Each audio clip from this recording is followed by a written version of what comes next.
So I've made a video before a couple years ago, actually maybe it's a few years ago by now, where I basically said, for the most part, certain mental issues that are labeled as diseases aren't real. That depression is largely not real, ADHD is largely not real, etc. The problem is, the official establishment says they are real. So people go, who are you to say they're not real if the World Health Organization says it's real, if the US Health whatever says it's real? Well, it's real simple. When you actually know what you're talking about, you know what you're talking about. The human body works in certain ways. It's not up for opinion, it's fact. For example, the current dogma that is propagated and is a lie is that everybody's got a chemical disbalance in their brain, and that's why they have depression or that's why they have ADHD. You're not asking the right question. What causes the chemicals in your brain to change? Your mind. You want some proof? Now, of course, some people, a very small percentage of people who are complaining of chemical disbalances could have a biological reason. Humans are all different. Somebody could actually be born with low receptors for something, or they have a lot of enzymes that metabolize a certain chemical and gives them low levels of it. You get the idea. Everybody's different, but it's most likely that you are somebody who falls for the most likely cause of altered neurochemicals or altered hormones, which is your mind. Here's some good examples. Okay, there's a good-looking girl. Now, I'm assuming you're a guy, or I guess you could always be a lesbian. So either you're a guy or you're a lesbian, and there's a good-looking girl. You go up to her and you ask her out. She says no. All of a sudden, your neurochemicals take a nosedive. I mean, maybe not. Hopefully they don't. No, mine don't. But average guy, his neurochemicals are going to take a nosedive if he gets rejected. Whereas if she says yes, his neurochemicals are going to skyrocket.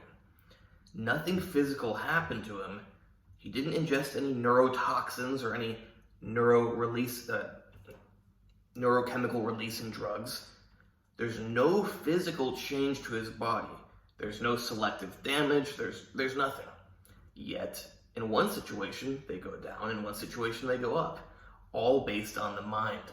Nothing physical needs to happen for the neurochemicals and the hormones to change. Another example. You look over and you see a tiger. Your adrenaline goes through the roof. Nothing has happened yet. It's simply in anticipation of something to happen. Meaning there is no physical change to your body. Your mind just dictated a neurochemical and hormonal change. When you start to think about this, you start to realize, maybe it's not an inherent biochemical problem, it's a mental problem. And I don't mean mental problem as in a mental illness. It's not a mental illness. It's just your mind. I remember one night years ago, I was here in Belarus, and I thought I was going to be here for quite a while.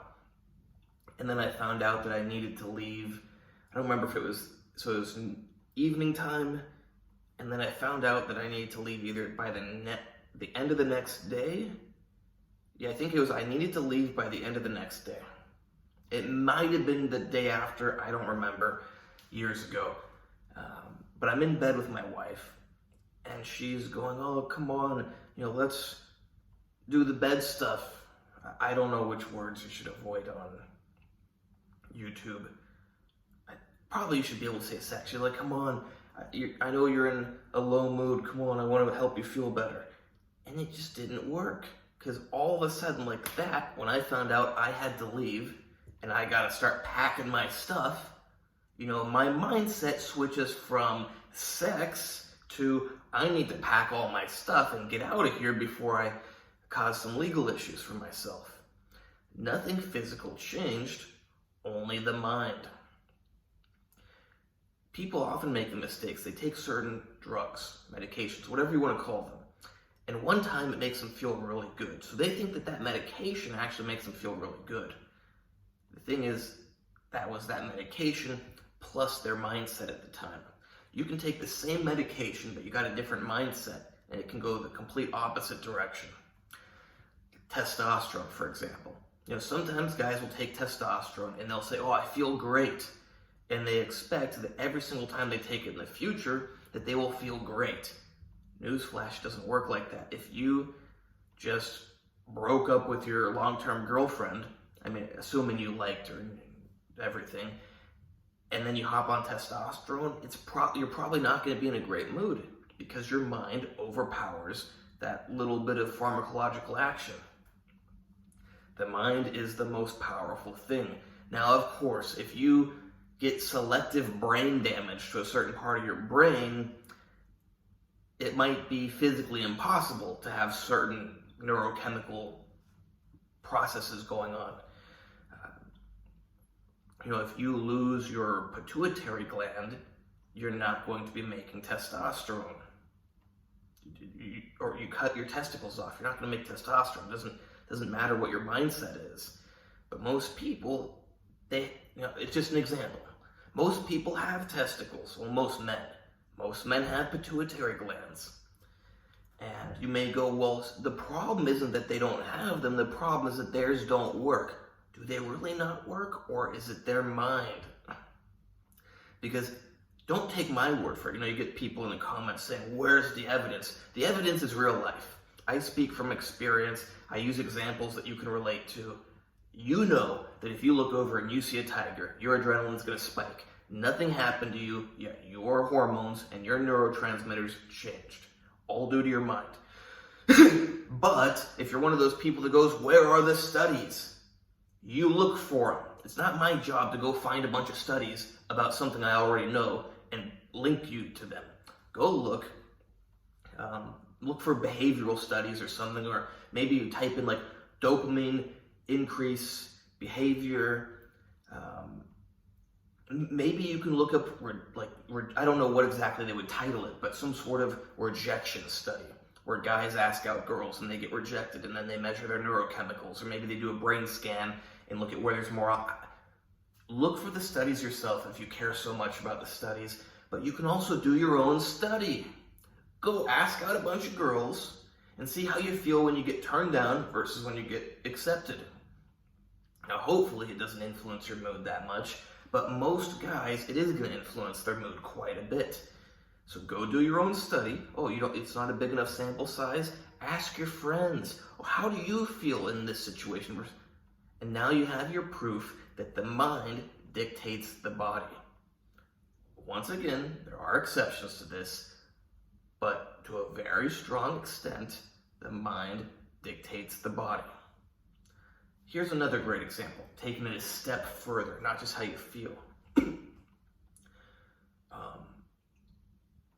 Doesn't happen. I've been in these kind of situations, not with tiger, with other animals. Doesn't happen to me, but it's possible that somebody looks over, sees a tiger, they get a shot of adrenaline, and they get diarrhea.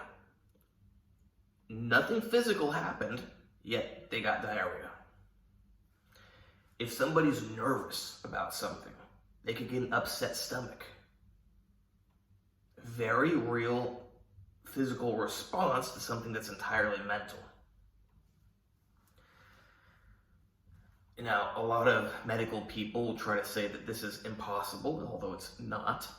Again, it's not my job to provide you with studies, but you can have even the most severe of physical consequences from something mental. Something can affect your mental state that you get stressed enough that you have a heart attack and you're no longer alive afterwards. That's real. Even though nothing physical happened to you, your mind killed you.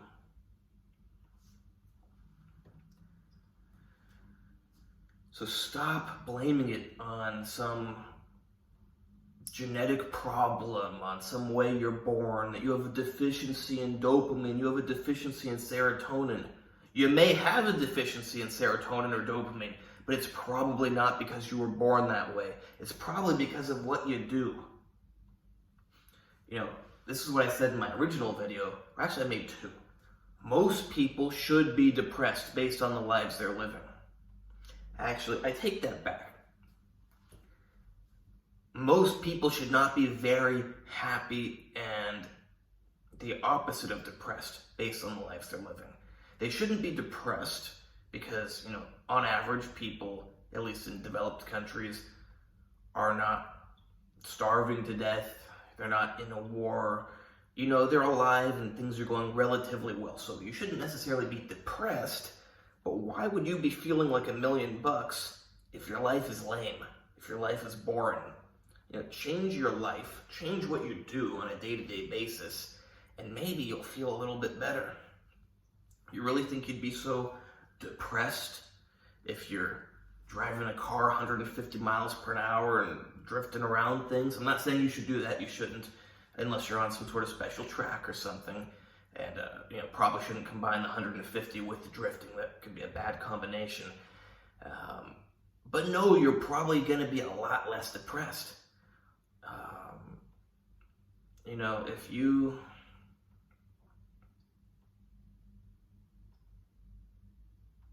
I don't know I know things, and I'm not going to give a bunch of examples of things, but if you do fun, exciting things on a regular basis, you're going to be less depressed. But you got to get over the fact that you're not always going to be in the most amazing mood. But not to change the topic, remember, the mind dictates the body. Hope you like this video. Please like, subscribe, and comment. Check out the other videos. Check out my Instagram, AndreyHutch, AndreyHutch. You can hire me there for training, consultations, coaching, advice, whatever. Same thing with diet, supplements, special supplements, harm reduction for special supplements. No medical advice because I don't have a medical license, but I can give you all the medical information you want. I can even say, I would do this, but I can't advise you would do that. But if you want to make, if I wanted to make a good decision, that's probably what I would do. But I'm not advising you to do anything. So message me on Instagram if you need any of that. And I may as well throw it out there that if you want me to work for you on a monthly basis, which is what I prefer because it's more simple. If you just want to do a call for $50 an hour, I like that too. But it's a much better deal if you just hire me for, I'm getting kind of busy, so maybe I need to raise the prices. But for now, $300 a month, and you have access to me on the phone. I'm not going to be messaging you all day, every day, because I can't do that. But whereas normally you have to pay $50 an hour to talk with me and discuss things and figure things out, $300 a month, constant, again, not all day, messaging back and forth, phone calls, we figure your stuff out. I give you information on your health results. I give you information about what you could do based on your health results. If you're trying to lose weight, I can help. The things I listed, diet, muscle building, supplements, special supplements, harm reduction, health information. $300 a month, you can't beat that deal. That is a steal. And it's going to be higher in the future. I expect by next year I'll have to raise to $500 a month. And eventually it's going to cost a lot more because I won't even want to do any working individually with people. Well, actually, it's how I prefer to work, but it's going to have to cost a lot more because it's based on how much free time I have. Right now, I can afford to do one more person at $300 a month. So take it while it lasts.